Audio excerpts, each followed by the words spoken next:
Dilaporkan kelompok militan Palestina Hamas berhasil memukul mundur sejumlah tank Israel yang memasuki pinggiran Gaza pada Senin 30 Oktober 2023. Atas hal itu, tentara Israel yang berusaha menguasai jalan utama yang menghubungkan Gaza Utara dengan Selatan gagal dilakukan.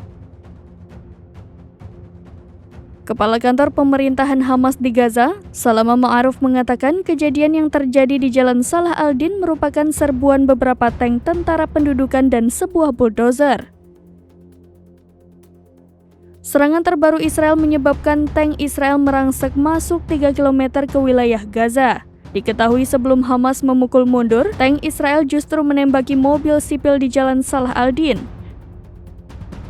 Adapun mobil sipil tersebut berusaha meninggalkan daerah paling berbahaya di bagian utara jalur Gaza dan menuju ke selatan. Akibat serangan Israel, sekiranya 3 warga sipil yang berada di dalam mobil dinyatakan tewas. Para saksi mengatakan ketiga jenazah itu langsung dievakuasi dan dibawa ke Rumah Sakit Al-Shifa di jalur Gaza. Terkini, berdasarkan laporan lokal dari kota Gaza, meski operasi perlawanan berhasil memukul mundur tentara Israel, sejumlah rute evakuasi telah dikuasai dan diblokir oleh negara Yahudi itu. Sebagai informasi, Tel Aviv telah melakukan pengeboman masif di jalur Gaza Utara selama 3 hari terakhir, yakni operasi darat dimulai sejak Jumat 27 Oktober 2023 malam. Invasi darat dilakukan sebagai upaya melancarkan invasi darat ke wilayah pesisir tersebut.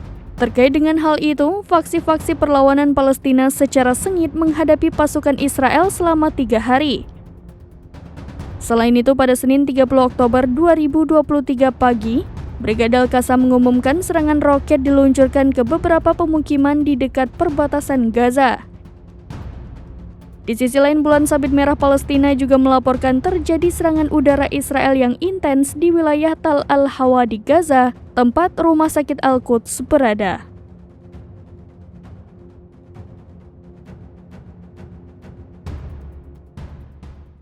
Download Tribun X sekarang, menghadirkan lokal menjadi Indonesia.